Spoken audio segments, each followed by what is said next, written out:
빌라도의 신문과 선언에 대해서 우리가 말씀을 살펴봅니다.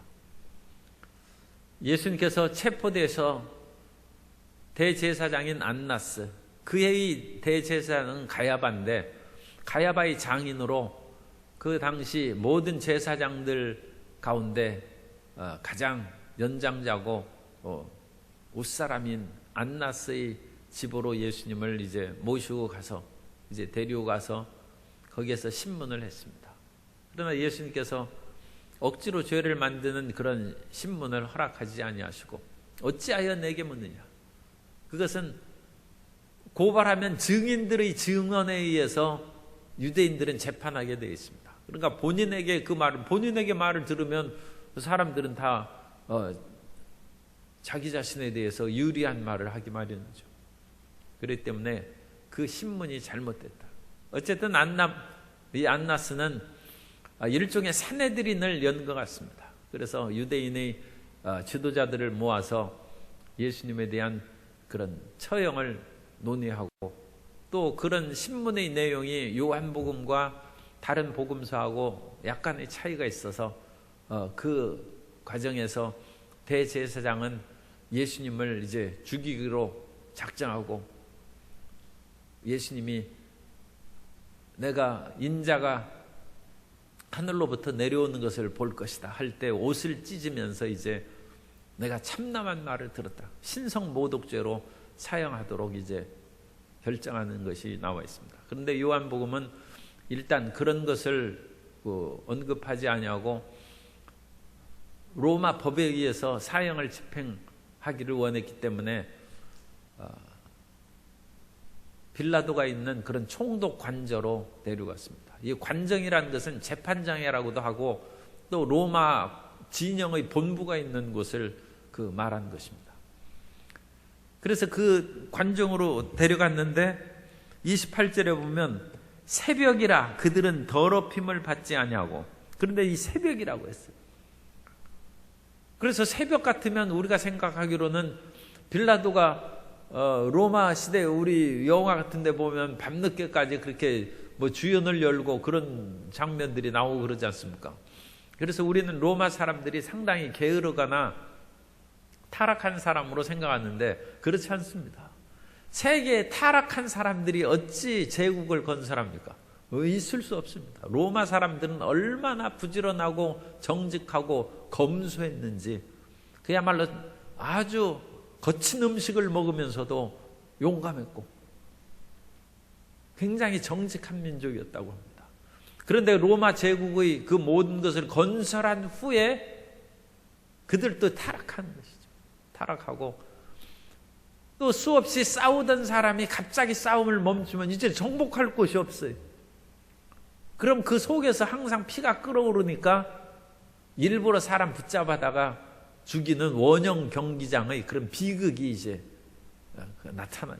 왜냐하면 전쟁 노름을 계속 하다 보면 이제 자기들끼리 죽이는 것이죠. 그러니까 사람은 악에 물들고 폭력에 물들으면 그 관성을 이기지 못하고 그 잘못된 길로 나가는 것입니다. 그러나 그 전에 로마인들은 굉장히 부지런하고 정직하고 검소했다. 그래서 새벽에 일어나서 일을 하는데 빌라도가 거기에서 당연히 일을 하고 있는 것입니다.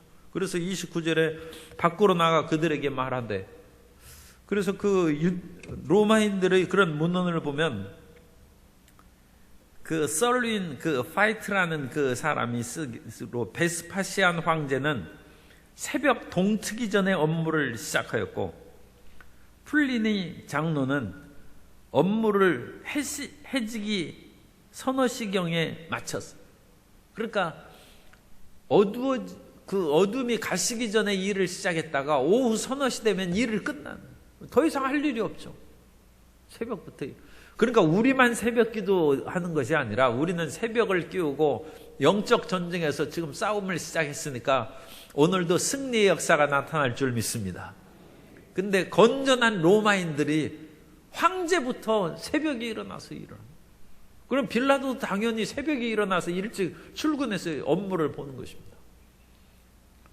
그래서 일찍 일어난 사람은 오후 2, 3시 되면 그냥 일 다 끝내는 것입니다.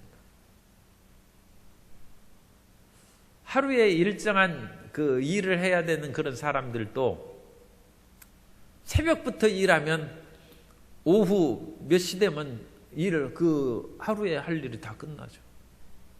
공부하는 것도 그와 비슷합니다. 새벽부터 다 하면 더 이상 뭐 할 거 없죠. 그래서 이 빌라도가 이 새벽에 그 업무를 그 진행하고 있는 것입니다. 그러면서 이 빌라도가 이 유대인들은 유월절 잔치를 더럽힘을 받지 않고 먹기 위해서 이방인의 집에 들어가지 않습니다. 이방인의 그런 관정에 들어가면 거기에서는 무엇인가 유대 율법에 어긋난 행동이 이루어져 있고, 또 그 이방인들은 그 옛날 고대에서는 그 어린아이가 죽고 그러면 무덤에 묻지 않냐고 자기 집 안에다 묻는 것이 있습니다. 그래서 그런 것들이 발굴을 통해서 많이 나타납니다. 왜냐하면 그 아기를 딴 데 차마 묻지 못하고 자기 집에다가 묻어서 그 부모의 보호 아래 있게 한다는 그런 그 관습이 있었던 것 같습니다. 그러므로 그 유대인들이 보기에는 그런 이방인의 집들은 부정한 것입니다. 그리고 그런 시체에 오염되거나 그런 지역을 가면 부정해져서 유월절의 음식을 먹지 못하죠. 그리고 부정해진 사람은 한 달이 지난 후에야 다시 유월절을 또 치를 수가 있습니다. 그러니까 유월절에 부정해져서 그날 그 유월절 잔치에 참여하지 못하면 한 달 뒤에 그것을 할 수 있습니다. 그런데 지금 사내들인의 지도자들이죠. 그러니까 그 지도자들이 부정해져서 유월절 잔치에 집행하지 못하면 큰일이니까 아예 집으로 들어가지 않고 빌라도가 그 관정 밖으로 나와서 이제 유대인들에게, 그 지도자들에게 얘기하는 것입니다. 무슨 일로 그와 같이 이 사람을 고발하였느냐. 그러니까 이 유대인들이 이 사람이 행악자가 아니었으면 우리가 고발했겠습니까? 그 행악자라는 것은 유대 율법에 어긋난 그런 의미냐 해서 이제 빌라도가 묻는 것입니다. 그러면 너희 법대로, 너희 율법대로 그것을 처결하라. 그러자 그런 단순한 율법의 문제가 아니라 아마 그 유대 지도자들이 빌라도에게 어느 정도 얘기를 해놓은 것 같습니다. 이 사람은 로마 법에 의해서 사형을 받아야 되는 사람입니다.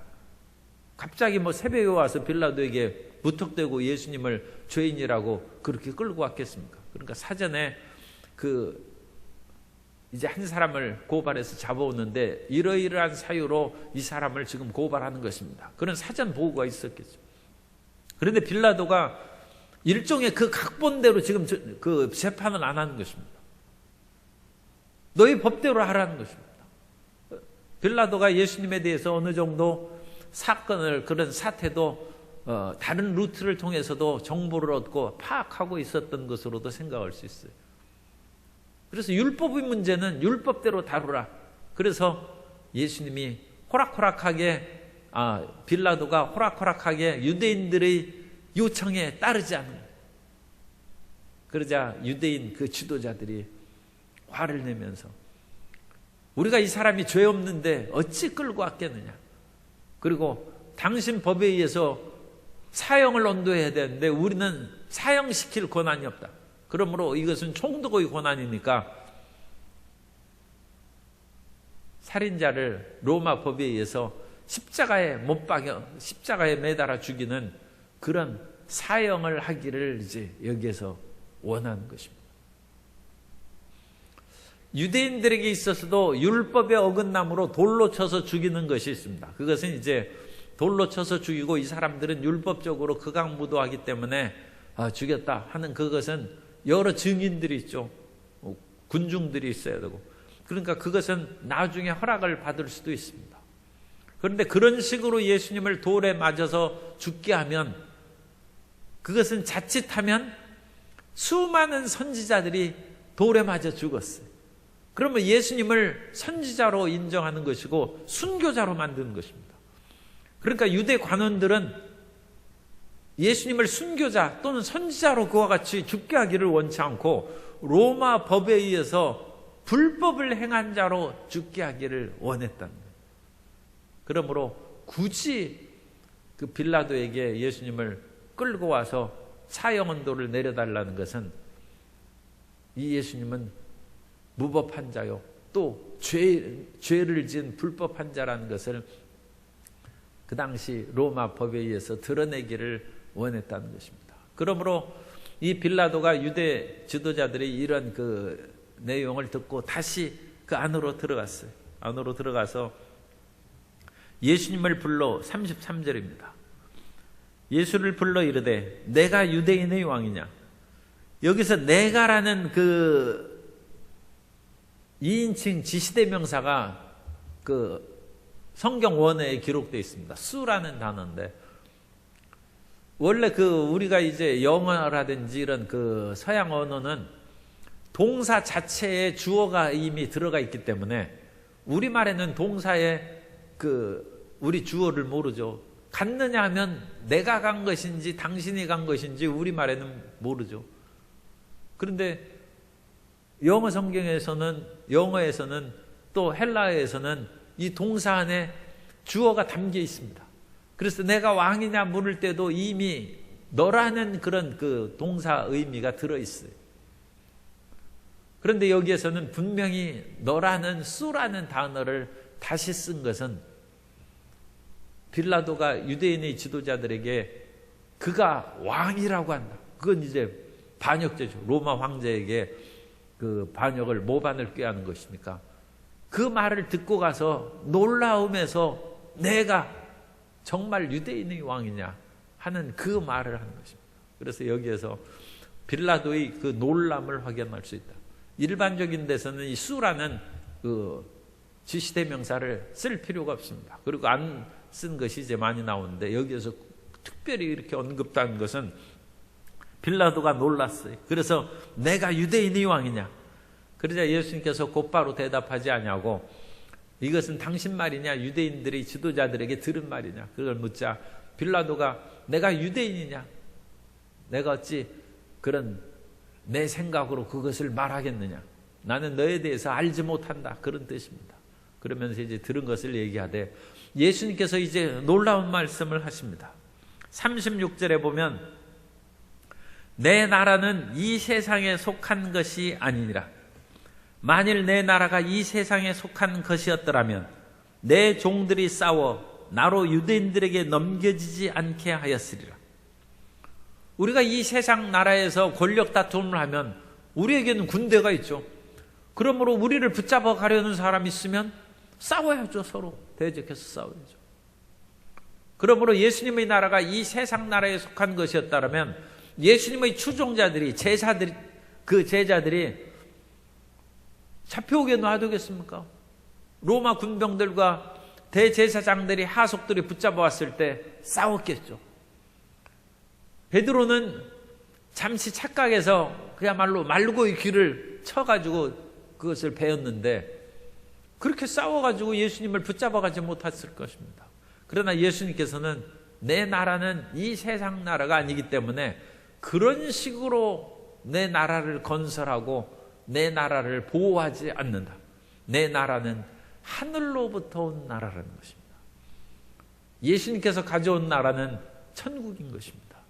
예수님께서는 이 세상에서 우리의 삶의 영역을 확장시키고 우리의 사업이 확장되면 다른 그런 기업들을 포용하거나 그걸 이겨가지고 이제 합병시키죠.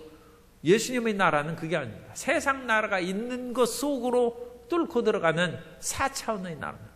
3차원의 세계에 부딪히고 그것을 없애버리고 하는 것이 아니라 여전히 그런 나라가 있음에도 불구하고 하나님의 나라는 스며들고 그 모든 나라를 정복하게 될 줄로 믿습니다. 그래서 가끔 교회라든지 우리가 믿음의 그런 나라를 행할 때도 세상과 다투는 그런 일들이 있는데 그런 것은 올바른 것이 아닙니다. 하나님의 나라는 하늘로부터 오는 것입니다. 엘리야가 하나님의 능력으로 바알과 아세라의 세력들을 쳐부수고 승리하고 주의 권능을 드러냈어요. 그때 엘리야의 제자 엘리사가 끊임없이 엘리야를 따라다니면서 그 봉사하고 섬기니까 엘리야가 얘기합니다. 내가 무엇 때문에 이와 같이 나를 쫓아다니냐. 당신의 영감이 내게 갑절이 있기를 원합니다. 그때 엘리야가 얘기합니다. 그것은 내가 주는 것이 아니라 하늘이 주는 것이다. 그러므로 내가 하늘로 승천하는 것을 내가 본다면 하나님께서 그것을 허락하셔서 너에게 권능을 주실 수 있다. 그런 후에 엘리야가 하늘로 승천하여 올라갔는데 엘리사가 그것을 봅니다. 그때 엘리야의 겉옷이 하늘로부터 떨어지고 그 하늘로부터 떨어진 엘리야의 옷을 엘리사가 받아가지고 엘리야의 하나님이 어디 있나이까 하면서 요단 강물을 치며 요단 강이 갈라진다. 하늘의 능력이면. 그러므로 사람이 아무리 자기 스스로 세습해서 교회를 뭐 이렇게 물려준다든지 직분을 물려주고 내 가까운 사람이니까 이 직분 맡아서 행하십시오 하더라도 그것은 세상적인 것이지 하나님의 능력이 임했다고 볼 수 없습니다. 하나님의 나라는 하늘로부터 오는 것입니다. 하늘로부터 능력과 권능을 준 것입니다. 몇 년 전에 이제 일본의 그 박영희 선교사님이 계신데 그분이 이제 2015년까지 14교회를 이제 개척했어요.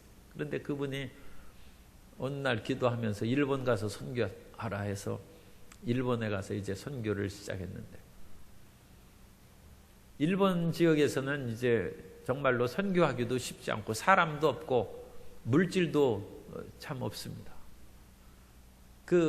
우리가 가끔 8.15 그런 그 광복절에 일본 신사참배하고 자기들끼리 그 지도자들이 하는 거에 대해서 보도가 나오고 그러는데 거기 신사 가보면 돈을 넣는 데가 있어요. 그래가지고 돈을 이렇게 해서 손 못 들어가게 이제 나무로 이렇게 해서 아주 작게 하는데 거기 사람들 100엔짜리 넣습니다. 돈 많이 안 넣어요. 100엔짜리 하나 했다. 그러니까 물질적으로도 일본 선교가 이제 성장, 그 사람들은 부자인데 그렇게 또 그런 것을 하더라고요. 그러니까 그 굉장히 어려웠는데 교회를 마련하려고 이것저것 알아보니까 건물이 하나 나왔어요. 가보니까 보증금 500만 원에 그 월세, 야증이라고 그러는데 월세가 45만 원이래. 그런데 돈 있나요? 그래가지고 어쨌든 찾아갔어요. 그런데 거기는 야쿠자 건물이에요. 그 야쿠자 보스가 거기를 건물 소유주래요. 그래서 그 사람하고 계약하러 열심히 기도한 후에 갔는데 보증금 500만 원에다가 이제 월세 45만 원인데 이걸 할 수 있느냐? 그랬더니 자기가 아무리 계산해도 한 달에 20만 원밖에 못 내겠더래요. 45만 원은 내 못 내고 20만 원은 매달 줄 수 있다. 그랬더니 그 사람이 화를 내면서 그 얼굴 딱 보니까 이 야쿠자 보스인데 얼마나 그야말로 떨리고 무서운데 그래도 이제 열심히 기도하니까 배짱이 생겨서 그렇게 딱 얘기하는데 그러자 그 사람이 한국 사람은 월세도 자기 마음대로 새 들어오는 사람이 자기가 결정하느냐 그러면서 그 화를 내는데도 더 이상 말을 안 하더래. 그러면서 그러면 보증금은 가져왔겠지. 500만 원 보증금은 없고 나를 보증하는 분은 틀림없는 분이 계신데 누구냐고 그러더래. 하나님이라고 그랬더니 그 사람 기가 막히더니 껄껄껄 웃더니 한참 있다가 서류 가져오라고. 그래가지고 보증인 자리에다가 자기 이름을 쓰더래. 아니 건물주가 자기가 보증인 자리에 쓰고 그럼 20만 원 내라고. 그 뒤로부터도 이 사람이 희한하게 이 암흑가의 보스 아닙니까? 그런데도 이 사람이 가는 곳마다 자기 건물 나간 그 사람 월세 20만 원 그것밖에 이제 그것도 못 낼 것이고 이게 될 일이 없다는 것이죠. 그래가지고 사람들을 보고 당신 말이지 내가 권할 일이 있는데 우리 그 건물에 있는 그 교회에 있으니까 거기 나가라고. 그 야쿠자가 전도를 하고 또 그 참 이 얘기하기는 좀 그런데 어쨌든 술집에 그 다니면서 거기 또 그 한국 그런 일하는 사람들도 있습니다. 당신들 모국 사람이 저기 교회 그 가까운 우리 건물 있지 거기 하니까 거기 나가라고. 그리고 거기 가면 팁 내가 10,000원씩 준다고 해서 돈까지 주면서 해가지고 14교회를 개척했어요. 하나님의 이 나라는 네 세상의 이 나라하고 다릅니다. 그래서 하나님께서 역사하시면 야쿠자의 보스도 자기도 무슨 일을 하는지 모르죠. 그 속에서 주의 영광의 역사가 나타나는 것입니다. 그래서 예수님께서는 내 나라는 빌라도 당신이 원하는 그런 나라는 아니다. 내 나라는 진리의 나라라는 진리의 나라. 그러자 이 빌라도가 놀라서 묻습니다. 진리가 무엇이냐? 그리고 나서 진리를 듣기 위해서 이 말을 한 것이 아니라 그 다음 구절은 획 돌아서서 나갔다는 말이 빠져 있어요. 거기에 보면 38절에 보면 빌라도가 이르되 진리가 무엇이냐 하더라. 이 말을 하고 다시 유대인들에게 나가서 이 바로 연결된 거예요. 그래서 진리가 무엇이냐 해서 예수님께 그 말을 간절히 들으려고 하고 묻는 것이 아니라 진리 따위가 무엇이냐? 우리는 칼과 힘으로 사는 사람들이다. 이 세상 나라는 힘과 그런 칼로 사는 나라죠. 그러면서 예수님의 그런 하늘의 진리 그것으로 인해서 어찌 살겠느냐 하면서 그냥 예수님 말씀을 듣지 않고 나갔습니다. 그러므로 빌라도는 진리에 무관심한 것을 여기에서 가르쳐주고 따라서 빌라도가 구원받지 못한 그 이유는 빌라도 책임입니다. 우리가 오늘도 사도신경 하면서 빌라도에게 못 박혀 죽으셨다고 그 빌라도 한 그것은 회개했으면 그 말을 뺐겠죠. 그런데 빌라도는 아마 끝까지 예수님을 믿지 않은 것으로 그와 같이 생각이 됩니다. 그리고 그 빌라도에게도 구원의 기회는 있었고 예수님께서 이 진리에 대해서 초청을 하신 것이 37절 끝입니다. 무릇 진리에 속한 자는 내 음성을 듣느니라. 그런데 진리가 무엇이냐 하고 빌라도가 그냥 나갔어요. 우리가 진리의 귀를 기울이면 주님의 구원과 은혜가 임하게 될 줄로 믿습니다. 그리고 빌라도는 나가서 예수님께서 어떤 죄를 지었는지 나는 찾지 못했다. 그러자 사람들은 대제사장들이 무리를 동원해서 6월절 한 사람 내주는 관습이 있으니까 내가 예수님을 내놓겠다 하자 그렇지 않다. 예수님은 십자가에 못 박고 바라바를 우리에게 내주라. 그래서 이 사람들이 자기의 그런 육적인 요구대로 혁명과 바라바를 석방시키기를 원하고 예수님은 십자가에 못 박혀 죽임으로 대제사장들이 자기의 그런 종교적인 권한을 유지하고자 하는데 그 이면에는 십자가에 못 박혀 죽으심으로 우리 모든 인류의 죄를 속량하시고 십자가에 매달림으로 우리의 죄를 그 저주를 다 없애버리시고 우리에게 영원한 은혜를 내려주신 하나님의 섭리가 담겨 있습니다. 그러므로 세상의 지나가는 그 일에 대해서 너무 낙심하고 절망하지 마세요. 세상의 일들은 지금 이 재판의 이런 일들이 우리가 보기에도 별로 정의롭지 못하지 않습니까? 그런 것으로 인하여 하나님이 어디 계시냐 낙심하지 까닭이 없어요. 이것은 이것대로 진행되지만 그 속에서도 십자가는 죄인의 그런 사형 방법인데 그것을 통하여 하나님께서는 우리 모든 사람의 죄를 용서하는 길을 만들고 계시다는 것입니다. 그러므로 세상의 이런 진행된 일들이 예수님 믿는 우리 눈에 잘못됐다고 해서 하나님 의심하면 안 됩니다. 그런 것을 통해서도 하나님은 그 뜻을 이루시고 우리에게 위대한 구원의 역사를 베풀어 주실 줄 믿습니다. 야쿠자를 통해서도 하나님께서 놀랍게 역사하여 주셔서 오히려 전도의 길을 열고 교회를 세운 것처럼 세상의 보이는 그대로 우리가 바라보고 하나님 어찌 이 일이 이렇습니까? 그것으로 낙심하지 않는다면 그 다른 4차원의 역사로 우리에게 역사하는 하나님의 생명의 역사가 반드시 나타나게 될 줄로 믿습니다.